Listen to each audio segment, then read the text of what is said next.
370, maintaining level 350. Malaysian 370.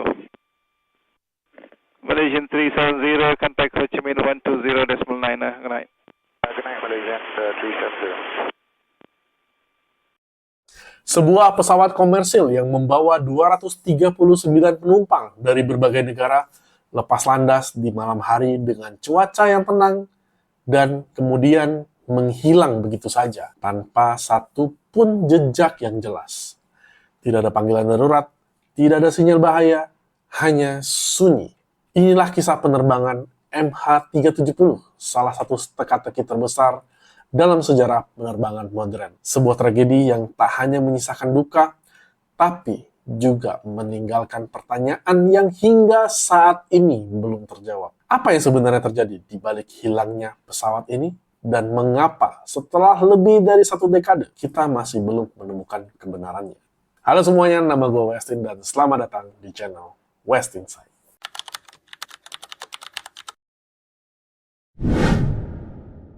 Pada tanggal 8 Maret 2014, penerbangan Malaysia Airlines MH370 yang membawa 239 penumpang dan awak pesawat lepas landas dari Bandara Internasional Kuala Lumpur, Malaysia, pukul 00.41 dini hari waktu Malaysia. Pesawat jenis Boeing 777-200ER ini dijadwalkan menuju Beijing, China. Pesawat dikendalikan oleh Kapten Zahari Ahmad Shah sebagai pilot utama dan co-pilot Farid Abdul Hamid sebagai pilot kedua. Pada pukul 1:07 waktu Malaysia, komunikasi terakhir tercatat antara pesawat dan pengatur lalu lintas udara Malaysia. Kontak berlangsung normal dan tidak menunjukkan adanya gangguan. Namun, pada pukul 1:19 waktu Malaysia, pesawat terakhir kali terdeteksi di radar sipil. Hanya 2 menit kemudian, yaitu pukul 1:21 waktu Malaysia, transponder pesawat tiba-tiba mati, sehingga pesawat menghilang dari radar sipil.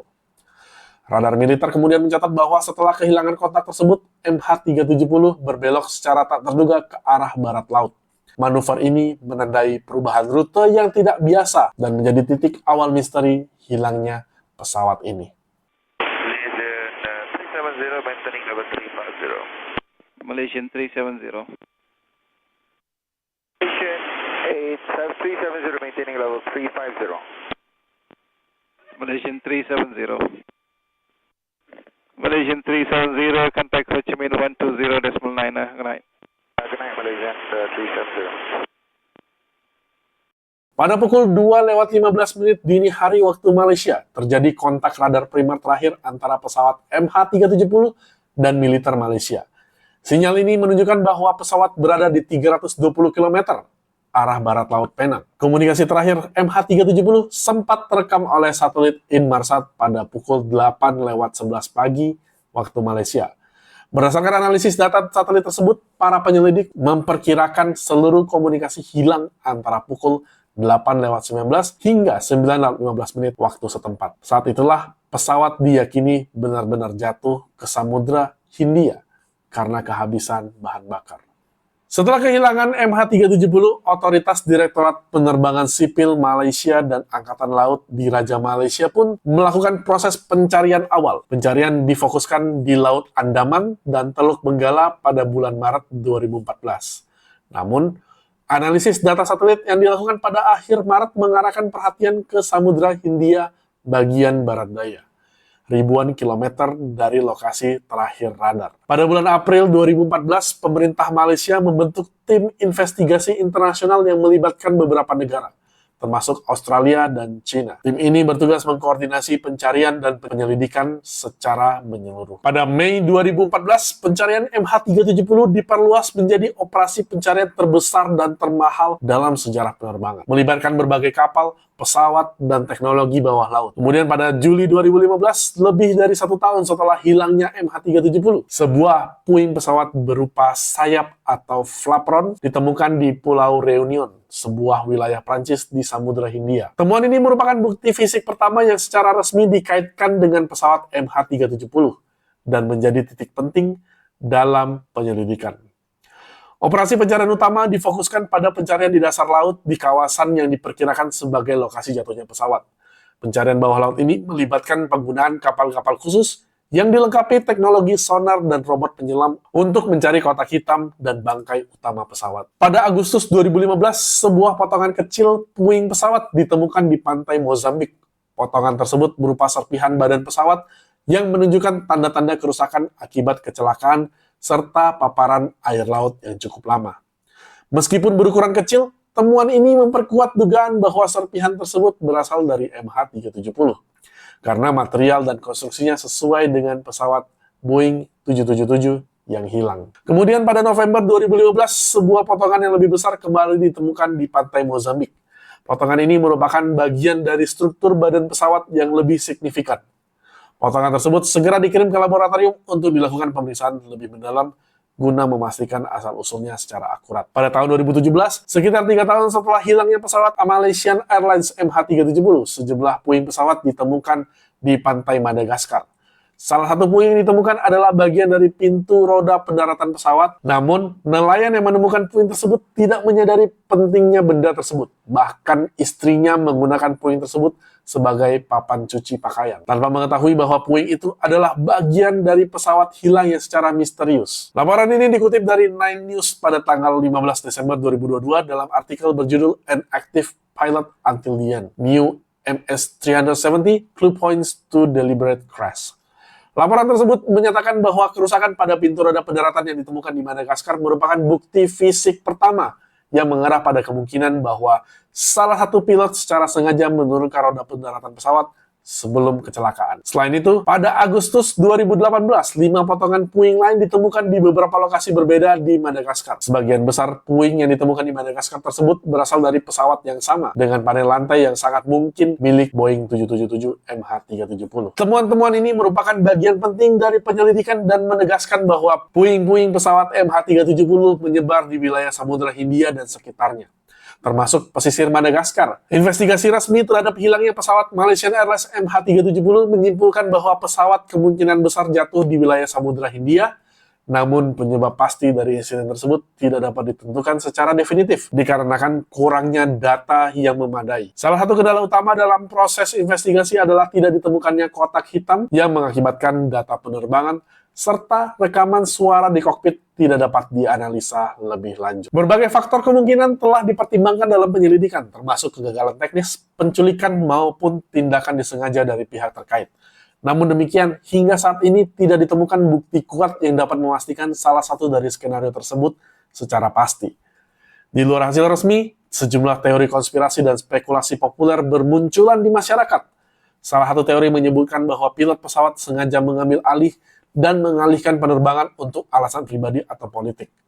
Ada pula spekulasi mengenai pembajakan oleh pihak ketiga seperti kelompok teroris atau entitas rahasia yang diduga menculik pesawat tersebut dan mendaratkannya di tempat terpencil. Nah, di tengah proses penyelidikan sesaat setelah MH370 dinyatakan hilang, pihak penyelidik menemukan di antara penumpang pesawat terdapat 2 orang yang berangkat menggunakan paspor palsu. Fakta ini terungkap setelah pihak berwenang melakukan pemeriksaan silang dengan basis data Interpol hanya beberapa hari setelah pesawat dinyatakan hilang. 2 pria tersebut diidentifikasi sebagai Pouria Nur Muhammad Merdad, warga negara Iran berusia 19 tahun, dan Delawar Syed Muhammad Reza, juga berkebangsaan Iran dan berusia 29 tahun. Keduanya menaiki MH370 dengan paspor curian, masing-masing milik warga negara Austria dan Italia yang sebelumnya dilaporkan kehilangan dokumen mereka di Thailand. Penemuan ini sempat memicu dugaan awal bahwa hilangnya MH370 mungkin terkait dengan aksi terorisme atau upaya pembajakan yang terencana. Namun, setelah dilakukan investigasi lebih lanjut oleh pihak Malaysia dan badan internasional, termasuk Interpol, ditemukan bahwa tidak ada indikasi keterlibatan mereka dalam aksi teroris. Menurut keterangan dari pihak berwenang, kedua pihak Iran tersebut diyakini sedang dalam perjalanan untuk mencari suaka di Eropa, menggunakan MH370 sebagai bagian dari rute mereka menuju tujuan akhir. Interpol juga menyatakan bahwa keberadaan paspor palsu memang menjadi masalah global dalam jaringan perdagangan manusia dan pengungsi. Namun, dalam kasus MH370, tidak ada bukti yang menunjukkan bahwa penggunaan identitas palsu ini berkaitan langsung dengan hilangnya pesawat atau upaya sabotase. Teori lain mengemukakan bahwa pesawat mengalami kerusakan teknis fatal yang sengaja disembunyikan oleh pemerintah guna menghindari kepanikan publik. Selain itu, terdapat klaim tidak resmi yang menyebut bahwa pesawat ditembak jatuh oleh militer suatu negara karena memasuki wilayah terlarang. Beberapa teori yang lebih ekstrim berpendapat bahwa pesawat sengaja disembunyikan atau diamankan di lokasi rahasia, mungkin dengan bantuan teknologi militer canggih. Sementara itu, teori paling liar bahkan mengaitkan hilangnya MH370 dengan intervensi alien atau fenomena gaib yang tentu saja tidak memiliki dasar ilmiah. Secara keseluruhan, meskipun berbagai hipotesis telah diajukan, hingga kini misteri hilangnya MH370 masih belum terpecahkan dan tetap menjadi salah satu kasus paling membingungkan dalam sejarah penerbangan modern. Memasuki 10 tahun setelah menghilangnya pesawat MH370, proses pencarian belum secara resmi ditutup. Seluruh pihak masih terus mengupayakan untuk melakukan analisa dan pencarian lebih dalam, setidaknya mendapatkan petunjuk kemana pesawat itu pergi dan menghilang. Apa yang terjadi di sana dan mengapa hal itu bisa terjadi. Di sisi lain, pada Mei 2024, sebuah studi penting dilakukan oleh peneliti dari Cardiff University yang berfokus pada analisis sinyal akustik bawah laut. Mereka mengungkapkan bahwa sinyal-sinyal lemah yang terdeteksi di dasar laut berpotensi membantu dalam menentukan lokasi pesawat MH370. Sayangnya, sinyal yang diterima pada waktu dan tempat yang diperkirakan terjadi kecelakaan tersebut tidak cukup kuat atau jelas, sehingga menimbulkan sejumlah pertanyaan terkait waktu dan posisi pasti dari peristiwa tersebut. Hal ini mengindikasikan bahwa meskipun teknologi akustik memberikan harapan baru, batasan teknis masih menjadi tantangan utama. Pada bulan Agustus 2024, ilmuwan Australia Vincent Line mengklaim telah berhasil mengidentifikasi lokasi pasti jatuhnya pesawat Malaysia Airlines MH370 di area Broken Ridge, sebuah dataran tinggi bawah laut yang terletak di Samudra Hindia di bagian tenggara. Line menyatakan bahwa pilot utama Zahari Ahmad Shah diduga sengaja mengarahkan pesawat ke lokasi ini yang memiliki medan bawah laut yang terjal dan sangat terpencil, sehingga dianggap sebagai tempat persembunyian yang sempurna bagi pesawat yang hilang tersebut.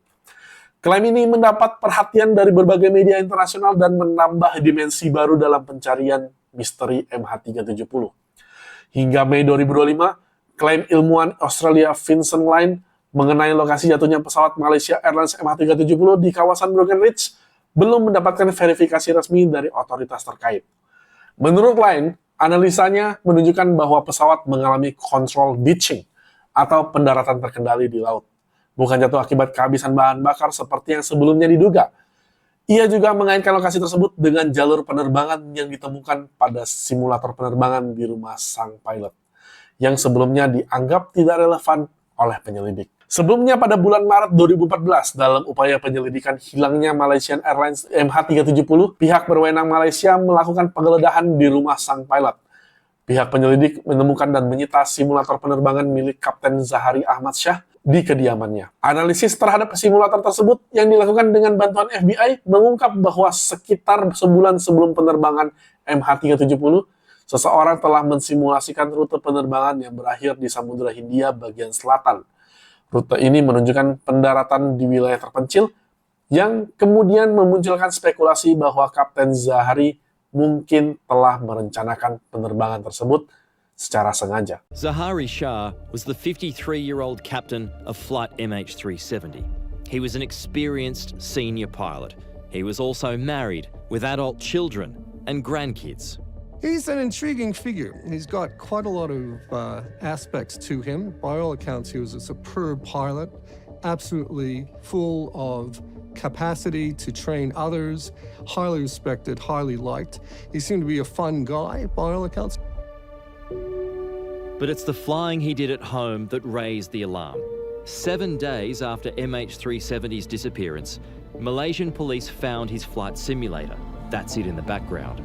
On it, investigators found practice flights to the southern Indian Ocean.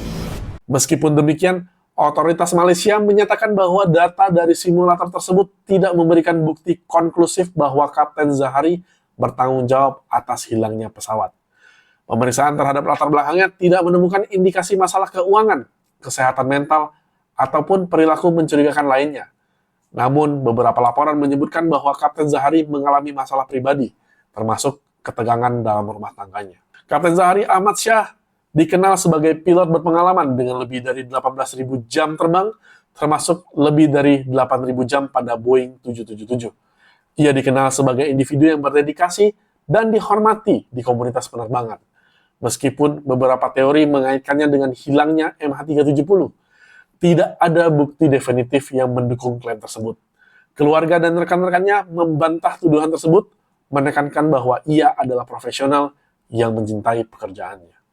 Meski klaim ini menarik perhatian media internasional dan menambah petunjuk baru dalam pencarian MH370, hingga saat ini belum ada bukti fisik atau konfirmasi resmi yang mendukung teori tersebut. Pemerintah Malaysia dan tim pencari belum mengumumkan rencana untuk memverifikasi lokasi yang diusulkan oleh Line. Dengan demikian, klaim ini tetap menjadi salah satu dari berbagai teori yang belum terbukti dalam upaya mengungkap misteri hilangnya MH370. Pada Desember 2024, pemerintah Malaysia tidak patah arang dalam pencarian ini. Kali ini, pemerintah Malaysia memberikan persetujuan resmi terhadap rencana pencarian ulang yang diusulkan oleh perusahaan eksplorasi laut yang bernama Ocean Infinity. Rencana pencarian ini meliputi survei wilayah seluas 15.000 km persegi di Samudra Hindia bagian selatan, yang dianggap sebagai area kunci berdasarkan analisis dari data satelit dan temuan-temuan sebelumnya. Pencarian tersebut dimulai pada Februari 2025 dengan dana sebesar 70 juta dolar Amerika Serikat. Namun, kegiatan pencarian terpaksa dihentikan sementara pada April 2025 akibat kondisi cuaca dan musim yang tidak mendukung. Rencana pencarian pun akan dilanjutkan pada akhir tahun ini. Semoga setelah keadaan musim dan cuaca mendukung untuk melakukan pencarian oleh Ocean Infinity, mereka bisa menggunakan teori dari Vincent Line sebagai referensi ya. Siapa tahu, kalaupun tidak menemukan sisa pesawat di sana, setidaknya mereka menemukan suatu petunjuk tentang misteri yang memasuki 11 tahun. Tapi masih belum terpecahkan. Every clue shall be counts, no? Tragedi hilangnya MH370 ini tidak hanya sekedar misteri dalam dunia penerbangan. Ini adalah kisah nyata tentang 239 penumpang di dalamnya yang hingga hari ini belum mendapatkan kepastian. Gue pribadi turut merasakan duka dan kebingungan yang dialami keluarga para korban. Dan gue percaya bahwa kebenaran betapapun tertutupnya suatu saat akan terungkap. Terima kasih teman-teman yang sudah mengikuti video ini sampai akhir. Apabila ada informasi yang ingin dikoreksi atau ditambahkan, bisa di komen di kolom komentar nanti. Kita bisa diskusi bersama di sana.